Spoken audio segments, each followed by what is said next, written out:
Tuan Yang Pertua, LP pada 30 Januari tahun 2012 telah menetapkan bahawa pihak Linus hendaklah menyediakan plan atau lokasi Permanent Disposal Facilities PDF sebagai salah satu syarat di bawah TOL bagi maksud pengurusan residu dari kilang Linus di Gebeng dan pada masa hadapan jika perlu. Ini adalah selaras dengan saranan IAEA supaya Linus memberikan gambaran yang jelas dan lengkap mengenai perancangan pengurusan sisa berkaitan jika ada bagi menjaga serta menjamin keselamatan orang awam dan alam sekitar. Ngobang ini Linus telah diberi tempoh sehingga 3 Julai 2013 untuk mengemukakan maklumat perancangan dan plan lokasi PDF untuk pertimbangan AELB.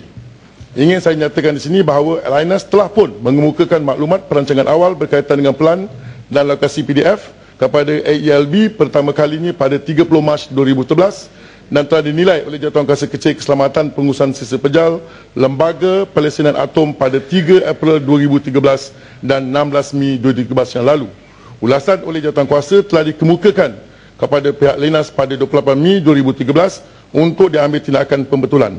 Linus telah mengambil tindakan pembetulan dan melakukan penambahbaikan ke atas dokumen berkenaan dan mengemukakan kepada AELB untuk kali keduanya pada 2 Julai 2013.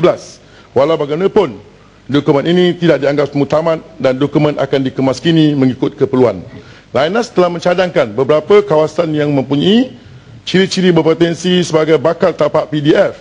Cadangan tersebut sedang dikaji dan diteliti, di mana penilaian rapi akan dilaksanakan oleh Jawatankuasa Kecil Keselamatan Pengurusan Sisa sebelum dikemukakan pada lembaga untuk pertimbangan selanjutnya.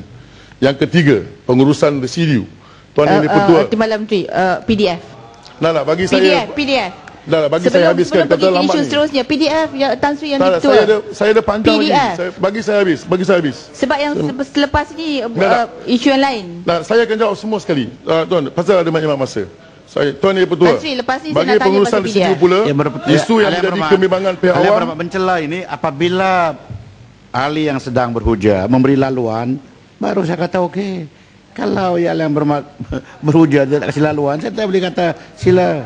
Bagi pengurusan residu pula, isu-isu yang menjadi kebimbangan pihak awam terdiri pada isu berkenaan risiko dan bahaya radiasi, persetoran di kemudahan persetoran residu ataupun Residue Storage Facilities ataupun RSF, penggunaan semula residu, reuse and recycle, PDF dan penghantaran balik residu ke sumber asal, return to source of origin.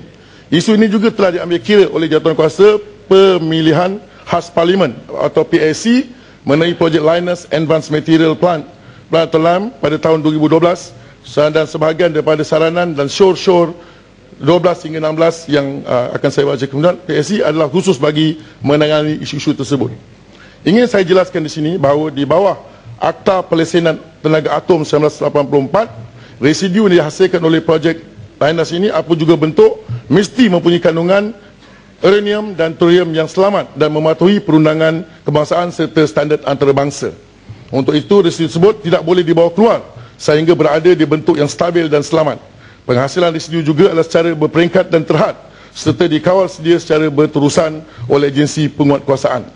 Kandungan thorium dan uranium dalam residu Linus perlu dicair atau dilute sehingga ke tahap 1 becquerel per gram. Pada alas itu, residu tersebut telah dikecualikan daripada kawal seliaan perundangan di bawah Akta 304 dan dianggap tidak menimbulkan risiko dan adalah selamat kepada orang awam dan alam sekitar. Kerajaan pada dasarnya memastikan residu yang dihasilkan dalam tempoh lesen pengoperasian sementara atau TOL ini dibawa keluar dari Malaysia dalam bentuk yang stabil, selamat, yang mematuhi perundangan antarabangsa mengikut amalan terpuji. Sebagaimana yang berhormat sedia maklum, agensi Linus, operasi Linus adalah menghasilkan 3 residu, iaitu Water Leach Purification ataupun WLP, atau nombor 2 Neutralized Underflow NUF, dan Flue Gas Desulfurization ataupun FGD. Linus telah pun menyediakan kemudahan persetoran sementara Residue Storage Facilities yang telah disiap dibina di dalam premis kilang Linus. Kemudahan ini mematuhi semua syarat-syarat keselamatan yang ditetapkan di dalam lesen 2OL. izin saya untuk turut memberikan sedikit penjelasan kepada Dewan Yang Mulia ini berkaitan dengan residu-residu yang dihasilkan oleh Linus. Residu yang dikeluarkan dihasilkan daripada penghilangan bahan mentah bagi lime ini ditakrifkan sebagai sisa buangan bahan radioaktif.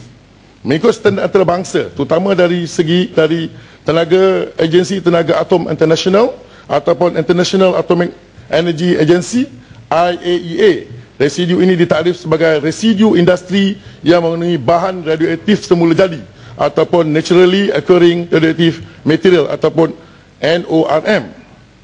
Daripada ketiga-tiga residu yang dikeluarkan, dua residu iaitu FGD ataupun NUF menunjukkan aras keradioaktifan di bawah aras kawalan.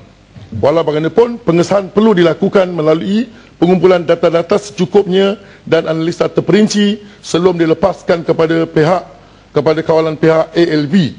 Dengan demikian, residu berkenaan boleh dipertimbangkan untuk dikita semula untuk penggunaan dalam industri pertanian dan pembinaan seperti baja, campuran ataupun gypsum. Dalam tempoh TOL, selama 2 tahun ini, syarikat Linus disyaratkan membawa keluar residu water leach purification WLP dari Malaysia. Linus Corporation Australia dan Linus Malaysia Sdn Bhd telah pun mengemukakan surat jaminan kepada AELB bagi melaksanakan syarat tol yang telah ditetapkan. Residu WLP ini perlu ditukarkan kepada satu bentuk yang stabil dan selamat serta mengandungi bahan radioaktif semujadi yang berkepadatan kurang dari 1 becquerel per gram. Perkara ini selaras dengan perundangan Malaysia standard antarabangsa mengikut amalan terpuji ataupun good practice. Sehubungan dengan itu, pihak Linus sedang menjalankan penyelidikan dan permohonan R&D dengan beberapa institusi penyelidikan tempatan ke atas residu WLP untuk tujuan memproses residu tersebut menjadi bahan yang mempunyai nilai komersial untuk diekspor. Pada 2 Julai 2013, Linus telah mengemukakan hasil laporan R&D mereka bagi menukarkan residu WLP kepada produk komersial yang boleh digunakan sebagai bahan asas bagi membuat jalan atau road base. Laporan ini juga telah sedang diteliti oleh Jawatankuasa Kecil Keselamatan Pengurusan Sisa sebelum dikemukakan kepada lembaga untuk pertimbangan selanjutnya. Kementerian akan memastikan syarat TOL dan lain-lain peraturan di bawah Akta 304 dipenuhi sepenuhnya. Jika sekiranya Linus gagal untuk menyekat keluar residu water leach purification atau WLP, maka ALB boleh mengambil tindakan untuk menggantung atau membatalkan tol. Pasal kita bagi dia lesen tol, ya, seperti mana diperuntukkan di bawah subsection 22 1B Akta 304. Silakan. Terima kasih Yang Berhormat Menteri. Jadi yang saya faham bahawa WLP itu akan dicairkan kepada bawah daripada 1 becquerel per gram, yang di mana dia tidak lagi diklasifikasikan sebagai sisa buangan radioaktif. Betul ya, Yang Berhormat Timbalan Menteri? Soalan saya, kalau dia sudah Linus ini sudah terikat dengan Akta 304 dan AELB untuk bawa keluar sisa yang sudah pun didilutkan, yang dicairkan ke bawah 1 becquerel per gram, saya nak tanya, kenapa perlu ada PDF? Kalau kita dah nak suruh keluar semua sisa tu, kenapa kita perlu ada PDF? Apa rancangan mengadakan PDF? Bukankah ini kontradik kepada, kalau dah nak suruh bawa keluar, tak perlu ada PDF lagi?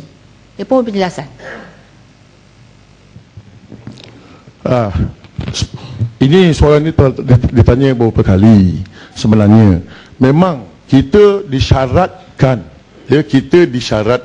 untuk membawa keluar semua bahan-bahan itu keluar daripada negara kita selepas dicairkan kepada 1 becquerel per gram. Tapi tuan-tuan dan puan, pada masa yang sama kita juga membenarkan Linus ini membuat kajian R&D. Maknanya adakah produk-produk ini boleh digunakan atau tidak digunakan untuk tujuan menghasilkan produk-produk yang lain, ya, untuk produk-produk yang lain. Jadi kalau perlu benda itu disimpan untuk guna lain. Kontradik, Timbalan Menteri kontradik. Bukan kontradik. Kita tengok ya. Saya belum explain lagi. Belum explain. Kalau kita letak benda itu untuk dikeluarkan, kita panggil itu adalah sementara. Tapi kalau benda tu dia sekarang ni dalam tujuan untuk membuat R&D, bermaknanya kalau kita buat kita tengok kalau R&D ni besok boleh menghasilkan produk yang dibenarkan oleh piawaian kita, mungkin kita akan meletakkan untuk dia untuk permanent. Kalau mungkin sekarang ni kita dalam proses nak mengkaji, dia hantar kita R&D dia. R&D kita tengok semua tu boleh jalan ke tak boleh jalan, boleh digunakan mengikut piawaian antarabangsa. Kalau tak boleh ikut, memang semua kena keluar. Tapi kalaulah kita kalau kita tengok produk itu masih boleh digunakan untuk buat produk seperti membuat road base, boleh membuat produk lain, kenapa tidak kita mempergunakannya? Itu saja.